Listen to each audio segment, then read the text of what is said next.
Et salut tout le monde et bienvenue sur la chaîne de la Golden Earth. Je suis avec Max. Comment vas-tu, Max? Écoute, ça va bien, salut Jérém, salut à tout le monde, bonjour. Donc on continue les vidéos sur la présentation des decks de la BT17. Et aujourd'hui, Max, tu as décidé de nous présenter quel leader? Eh bien, moi je vais vous présenter Toa, le leader de la BT17 noire. D'accord. Donc juste un petit mot rapide, pourquoi Toa? Qu'est-ce qui te... Alors, parce qu'on s'était dit déjà qu'on présenterait un leader de chaque couleur et que c'est le seul en noir, donc j'ai pas eu le choix. Et non, c'est surtout que l'archétype me plaît beaucoup.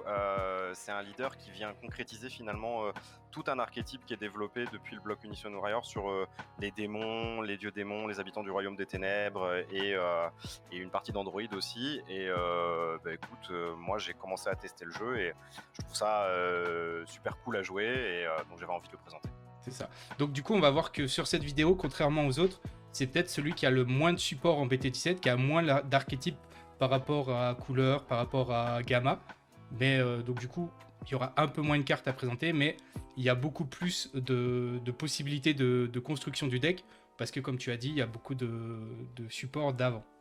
C'est ça, en fait c'est surtout le leader par son effet, la mécanique qu'il propose et certaines, il n'y en a pas beaucoup, il y en a 4-5 vraiment cartes clés de la BT17 qui rendent vraiment le deck intéressant à jouer et on va vous présenter les cartes et ce qu'elles font, comment elles synergisent entre elles et puis après on vous présentera un petit peu justement les autres cartes qui peuvent s'associer bien avec, qui sont déjà sorties, il y a des cartes qui sont assez vieilles, d'autres qui sont assez récentes et on vous proposera plusieurs façons peut-être d'aborder le deck parce que finalement c'est un leader qui est assez versatile, il y a plein de façons de l'envisager donc je pense que le mieux pour comprendre ça c'est qu'on présente le leader. Eh ben vas-y.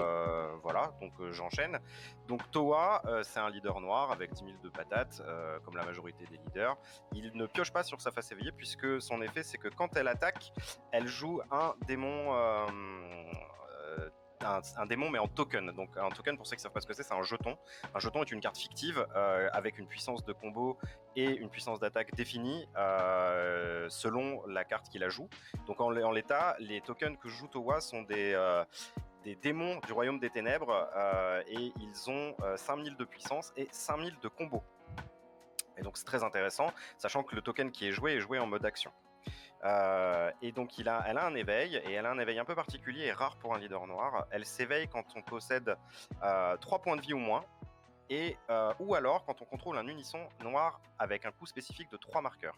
On y viendra puisque c'est la carte clé du jeu, et quand on remplit une de ces deux conditions, on détape 2 énergies. Et détaper 2 dans le noir, de mémoire, je crois qu'il faut remonter à Demigra pour avoir un effet comme ça. Ouais, donc du coup, des leaders qui détapent en noir, ça va être cool.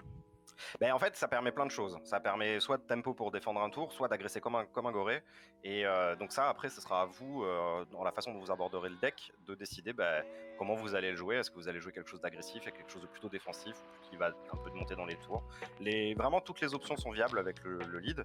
Et donc, quand il s'éveille, alors c'est une fois que vous êtes éveillé vraiment que entre guillemets, le jeu commence, parce que le leader éveillé est incroyable, il fait une tonne de trucs. Donc, quand on est éveillé, quand cette carte elle attaque, on pioche une carte. Et ensuite on joue toujours un token un token, donc c'est les mêmes, 5000 de puissance, 5000 de combo, à savoir que j'ai oublié, mais quand on s'éveille on détape 2 et on crée un token aussi. Ok. Donc en fait, si vous voulez, quand vous allez vous éveiller, donc vous allez déclarer l'éveil, jouer un token, frapper, piocher une carte, jouer un token, donc vous avez déjà 2 tokens sans avoir rien fait. Ensuite, en Activate Main, une fois par tour, vous pouvez défausser une carte de votre main, et si vous le faites, vous jouez 2 tokens en mode inertie. Alors ça peut paraître un peu pas terrible comme effet, mais vous allez voir, il y a des cartes qui synergisent avec ces effets-là, et le fait de pouvoir discarder une carte de sa main sans attaquer, ça permet certains tricks pour jouer autour de cartes qui sont intéressants. Je pense notamment par exemple à Kotsukai, et je pense qu'on l'a mis dans la liste des cartes. Derrière, en Activate Battle, et alors là pour moi ça c'est incroyable, je trouve ça vraiment incroyable comme effet. En Activate Battle, une fois par tour, en Spirit Boost 1 pour une énergie noire, vous allez pouvoir sélectionner un unisson avec un coup spécifique de 3, ça ne marche pas avec les autres, ou plus, et donc vous allez choisir cet unisson, il va gagner 10 000 de puissance et double frappe en activation combat. Ok. C'est-à-dire que si vous pouvez frapper, l'adversaire contre pas, et à ce moment-là, boum, vous mettez une 30 000 double, ça soigne. Plutôt bien. Je rappelle pour ceux qui ont peut-être pas l'habitude, parce que Spirit Boost, c'est juste, il faut enlever un marqueur sur l'unisson. On l'a vu sur beaucoup de vidéos, ça revient vraiment dans cette extension. Cette extension est quand même vraiment basée sur les unissons. que ce soit Goku GT, que ce soit couleur, que ce soit même Goku jaune. Donc c'est vrai qu'on revoit beaucoup plus le Spirit Boost qui était un peu moins utilisé sur les extensions précédentes. Là, pour le coup, on le verra à chaque fois. Exactement. Et ben voilà, donc voilà ce que fait le leader. Donc on va passer, je pense, à l'archétype. Dans l'archétype, il y a une tonne de possibilités. On a mis là les cartes qui nous semblent intéressantes. Ça veut pas dire que celles qui ne sont pas ici le sont pas, mais à mon sens elles le sont moins. Parce qu'elles définissent moins l'archétype. C'est plus des cartes que vous allez rentrer un peu pour améliorer encore plus votre mécanique ou votre synergie en fonction de ce que vous voudrez jouer. Mais ces cartes là vraiment que vous avez sous les yeux, c'est vraiment celles qui définissent vraiment l'archétype. Alors, on les a classés par ordre de tour de jeu, à peu près, hein, sauf, sauf le super combo qu'on a mis. Voilà, sauf le super combo, on y reviendra. Mais c'est pour expliquer pourquoi on a mis celui-là. Donc, la première carte que vous avez à votre gauche, c'est Towa. Donc, Towa, c'est un drop 1 qui a un effet un peu sympa. Quand elle est jouée, vous pouvez soit piocher une carte, et si vous le faites pas, vous pouvez créer un token. Les tokens, c'est tout le temps les mêmes. Hein. Ouais. Ce sera tout le temps des soldats du Royaume des Ténèbres. Ils ont tout le temps 5000 de combo, 5000 de puissance. Donc à partir de maintenant, quand je dirai token, c'est tout le temps la même chose. Et ensuite, pour un noir, en Activate Main, si votre leader est un démon, un habitant du Royaume des Ténèbres en français, et que vous choisissez un de vos tokens et que vous le retirez de la partie, vous pouvez jouer une carte, un skillless, donc une carte sans capacité, avec un coût de 2 depuis votre deck. Et ensuite, vous mélangez votre main. Donc ça veut dire que typiquement vous allez pouvoir enlever un token pour jouer une carte de combat sans effet, et en général les cartes de combat sans effet à 2 de puissance elles ont 20 000 de patates. Ouais. On le verra, on les a mis dans juste à la fin, une proposition, mais voilà, c'est en général les cartes noires elles ont 20 000 de puissance. Donc c'est un tour 1 très correct qui synergise très bien avec d'autres Towa qui existent dans les séries précédentes, et qui en plus de ça est bonne finalement à n'importe quel moment du jeu, puisque pour un ce sera soit un draw 1, ou alors ça vous permettra d'activer une carte de combat sans effet ou de créer un jeton pour développer votre mécanique. Donc ce sera jamais une carte morte. Et c'est le tour 1 qu'on veut faire aussi, parce que du coup ça... Alors quand on commence, c'est le tour 1 qu'on veut faire, ouais. Quand on commence pas, c'est la carte d'après. Et bon, on va y aller directement. Voilà. Alors quand on commence pas, on va plutôt chercher à jouer cette carte-là, donc c'est Salsa. Pourquoi je dis qu'on veut la jouer quand on commence pas, c'est qu'en fait, quand on commence pas, on peut attaquer en premier, du coup, et quand Towa attaque, elle crée un jeton. Et en fait, Salsa, pour un noir, il a un Activate Main qui vous permet de le jouer si vous contrôlez un jeton. Donc en fait, finalement, au lieu de jouer une 4000 pioche 1, là vous allez jouer une 15000 pour 1. Et elle a en plus un effet en limite 1. Quand elle frappe, vous allez pouvoir regarder les 5 cartes du dessus de votre deck, et vous allez pouvoir tuto un androïde, ou un habitant du Royaume des Ténèbres, ou un unisson avec un coup spécifique de 3. Donc en fait, c'est vraiment la carte clutch, parce qu'elle va chercher quasiment l'intégralité de votre deck. Elle va chercher votre unisson qu'on présentera après, elle va chercher le super combo qu'on va présenter juste là, elle va récupérer même potentiellement des androïdes, parce qu'il y a des androïdes qui s'incluent très bien dans l'archétype, je pense à Finn par exemple, ou à Mira, il y a des Mira qu'on peut jouer, etc. Donc c'est vraiment la carte que vous voulez quand vous jouez deuxième, et pour 1, ça fait un peu penser au C17 dans U7, à la différence que lui il a pas double frappe. Ouais. Et ce qu'il faut rappeler aussi, hein, qu'on l'a dit tout à l'heure, le fait de pouvoir tuto l'unisson, qui est notre condition d'éveil, c'est fort, quoi. C'est ça, parce que le deck, pour le coup, vraiment, le deck est très dépendant de son unisson. Donc, si vous ne l'avez pas, vous allez potentiellement passer de sales moments. Donc, il vaut mieux maximiser au maximum ses chances d'avoir l'unisson. Et donc, c'est une très bonne carte pour faire ça. Ok. Donc la carte d'après, on va en parler rapidement. Je l'ai mis là parce que du coup, au moins, on l'aura présenté. Super combo classique. Bon. Super combo classique, à 4 PV, vous piochez un. Il a l'avantage et le bon coup d'être un gravi, et ça aura une incidence sur les cartes qu'on vous présenterait qui sont hors archétype. Voilà, donc ça c'est pareil, on le joue, hein, on peut le tuto, on peut le jouer. Donc maintenant, voilà, un peu la pièce maîtresse du jeu, la carte BT17, c'est une SR. C'est la première du deck, hein, de la BT17, parce que c'est finalement un deck, vous verrez, qui coûte assez cher en termes de SR. Il y a beaucoup de cartes qui sont plutôt rares. Donc c'est un unisson à 3 avec 3 pastilles noires, qui a bien un coup spécifique. Il a un auto qui dit qu'au début du tour adverse, vous pouvez choisir un de vos tokens et il acquiert bloqueur. Donc ça, c'est très bien parce que ça va vous permettre déjà de défendre une frappe. donc si jamais on veut vous gérer votre unisson, c'est déjà une attaque de moins. Le petit désavantage, c'est que le token auquel vous donnez bloqueur n'est plus un skillless pour le tour. Donc si vous avez des effets qui s'activent, il faut faire attention, vous ne pourrez pas utiliser le token avec le mot-clé bloqueur. Ok. Puisque dès l'instant où il chope un mot-clé, c'est plus un skillless. C'est un unisson qui a 2+1, ce qui est assez rare, il n'y en a pas des masses, des unissons qui ont ça. C'est 2 activate main, alors vous ne pourrez en faire évidemment qu'un des 2 par tour, c'est à vous de choisir. Ce qui rend le deck un peu... ça va demander toujours de vous placer dans la bonne situation sur ce que vous voulez faire. Donc le premier, c'est un activate main qui va vous permettre de jouer 2 tokens. Voilà, point, c'est tout. Et ils arrivent en mode action, donc c'est quasiment... en fait, finalement, il faut presque voir ça comme 10 000 de combo. Ouais. Pour un. Donc c'est hyper, vous avez vraiment un potentiel de combo assez démentiel avec le deck. Hein. Vous pouvez très très vite monter sur des frappes en moyenne à 20, 30, 40k sans trop forcer. Le deuxième effet, le deuxième activate main, c'est vous pouvez retirer de vos jeux du terrain un token, et là vous pouvez piocher une carte et vous pouvez warper une carte de combat adverse. Donc warper, c'est-à-dire retirer de la partie. Là, on est sur un effet méga fort, dans le sens où un piocheur en unisson, en noir, qui en plus gère une battle, c'est-à-dire crée un différentiel de 2 cartes entre vous et votre adversaire, c'est fantastique. Genre, ça fait longtemps qu'on n'avait pas eu une carte comme ça en noir. C'est vraiment, même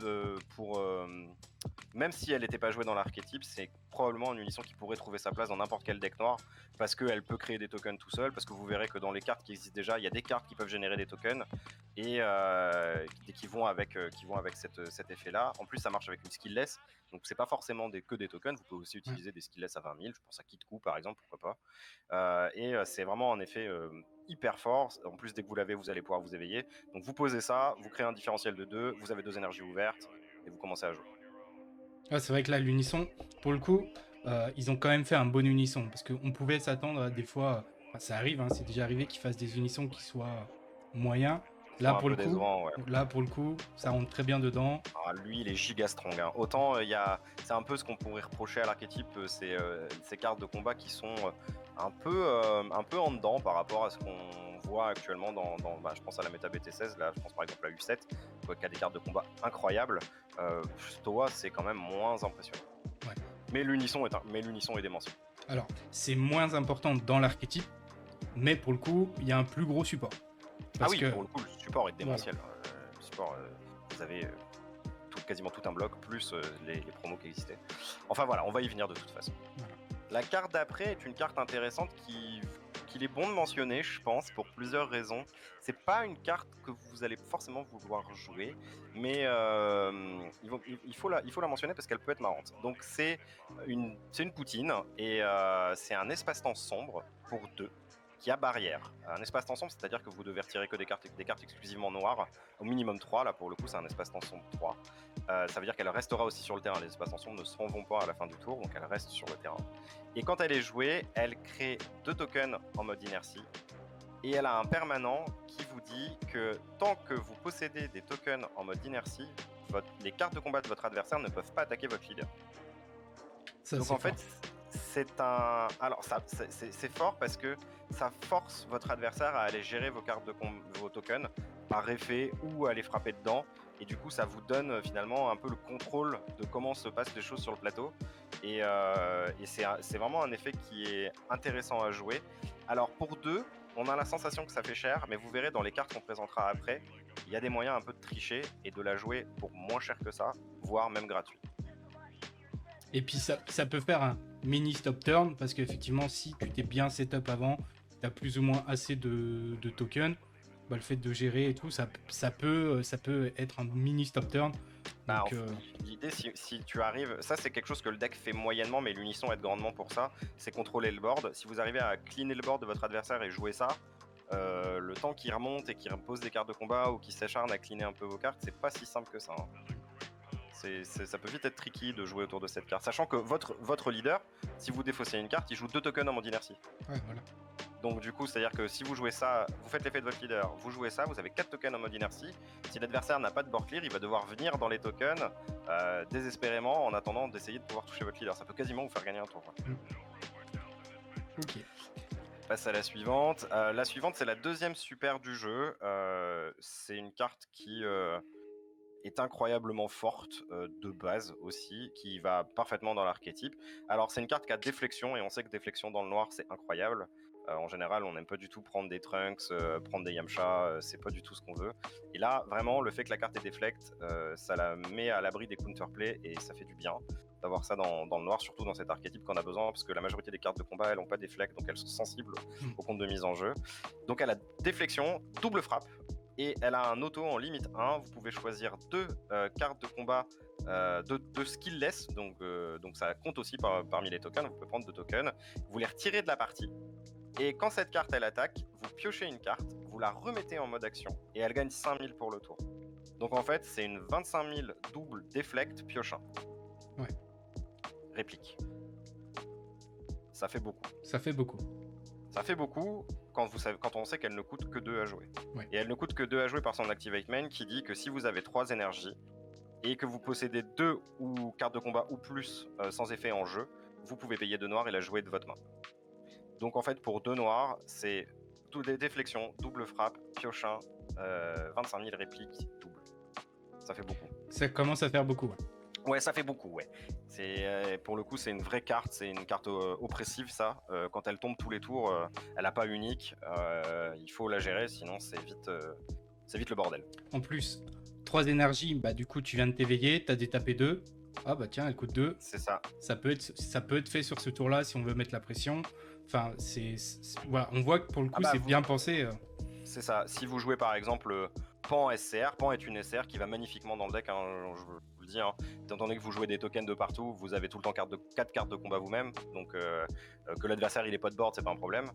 Donc de toute façon, Pan est incroyable, et si vous avez des tours d'agression, par exemple si vous voulez agresser votre adversaire parce qu'il s'est bêtement full tap au T3, vous pouvez jouer l'unisson, vous éveiller, jouer un démon, jouer Pan, jouer un espace-temps. C'est vite oppressif comme tour. Hein.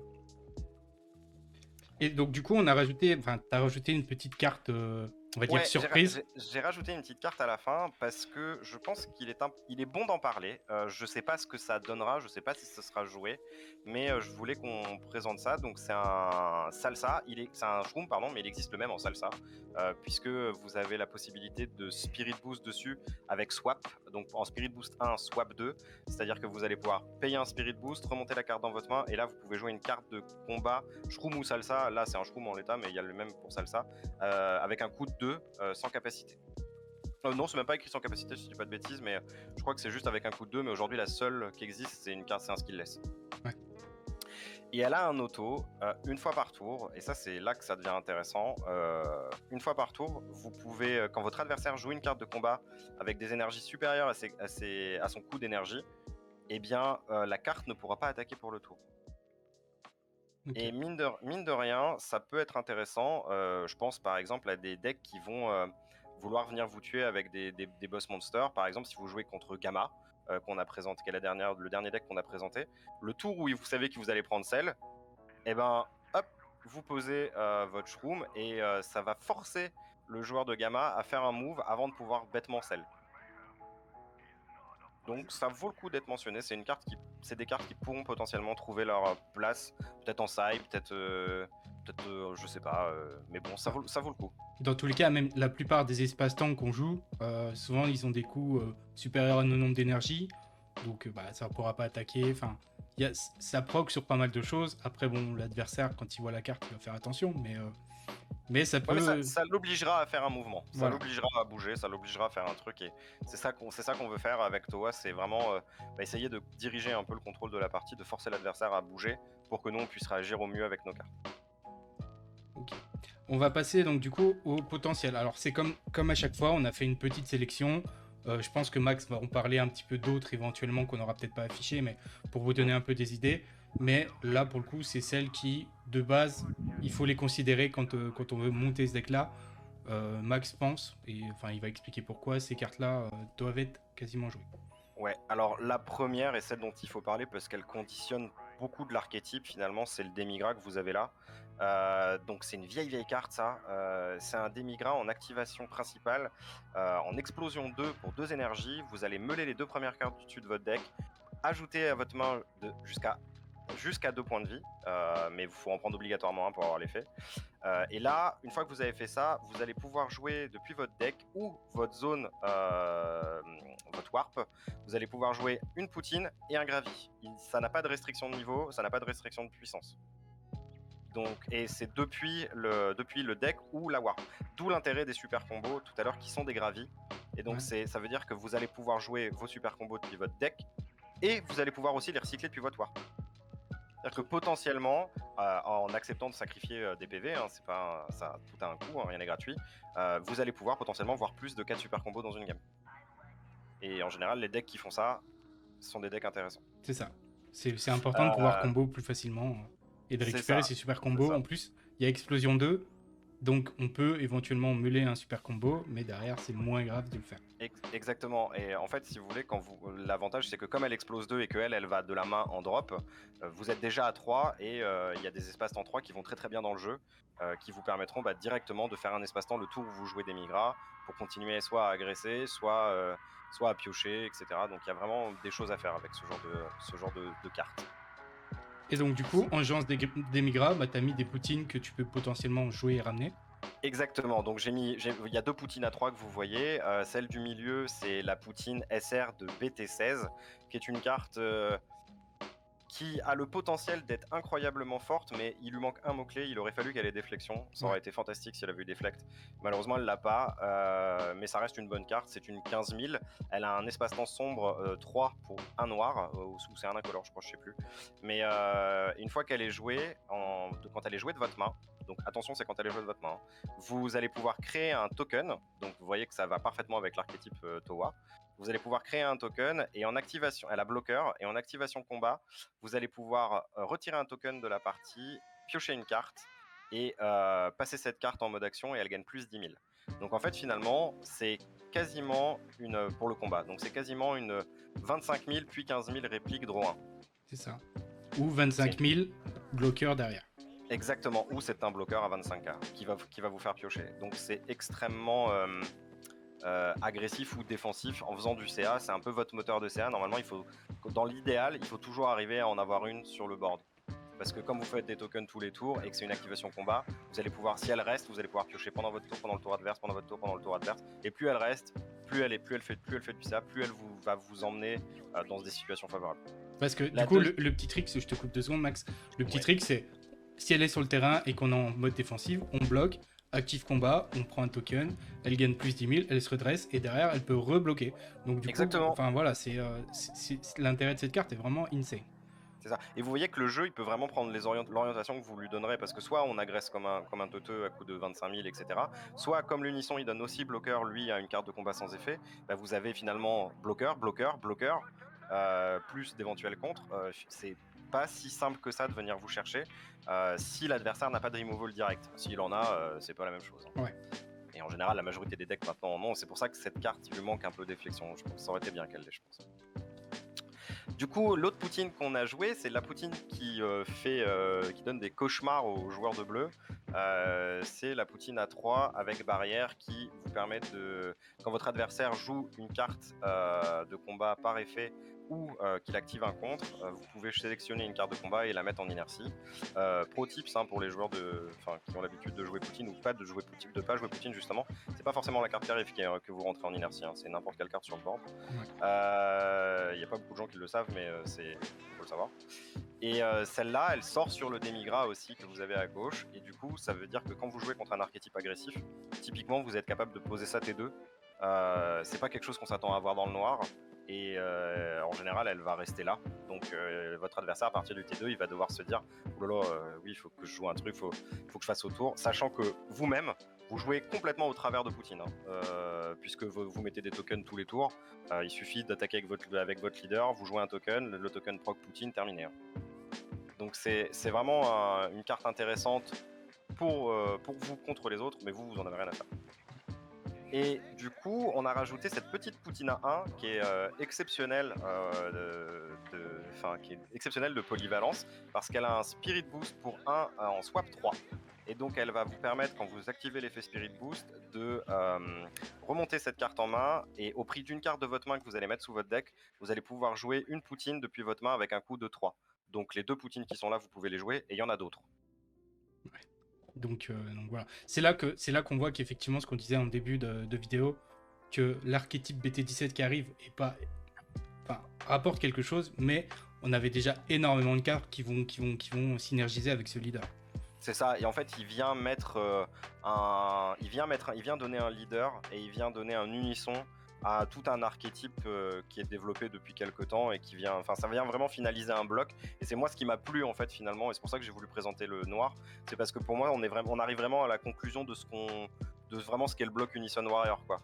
On est dépendant de l'unisson, on joue sur l'unisson, tout le bloc a servi à arriver là, et c'est pour ça que j'ai tenu à présenter ça, et en plus c'est méga fun à jouer, donc voilà. Donc j'ai mis un Gravi à 2 en skillless parce que c'est un bon skillless, et que quand vous le jouez via le Demigra, derrière, si vous jouez l'unisson, vous avez un 20 000 bloqueur, c'est pas du tout dégueu. C'est un tapeur à 20 000, il faut l'arrêter. Et puis j'ai mis cette petite Towa qui est à 3, qui est de l'extension précédente, qui elle se joue en évolution X-Evolve pour 2 sur une Towa avec un coût de 2 ou moins. Et elle fait un peu, elle a un effet un peu tricky. Donc quand vous elle a réplique déjà, 15 000 répliques. Quand vous la jouez, vous piochez une carte, et ensuite, si votre adversaire, votre adversaire doit warper 2 cartes depuis sa main et ou son board, et s'il ne le fait pas et qu'il contrôle un unisson avec 4 marqueurs ou plus, vous en prenez le contrôle. Donc du coup, très intéressant dans la méta qui vient, si jamais les decks qui reposent beaucoup sur la mécanique d'unisson et de transmission, donc d'Empower, sont méta, ça va vraiment être une carte à considérer, parce que vous allez pouvoir pour 2 dire à votre adversaire warp 2 de ta main, ou je prends ton unisson, ou warp 2 de ton board, clean ton board, ou je prends ton unisson. Et ça, mine de rien, il y a plein de decks qui sont hyper dépendants de leur unisson. On va par exemple penser à Goku GT, et Goku GT, vous êtes sûr de lui enlever 2 cartes de son board ou 2 cartes de sa main, parce que jamais il acceptera de perdre son unisson. C'est sûr. Donc c'est une carte qui peut être intéressante dans le format qui vient. Ça va vraiment être un méta call.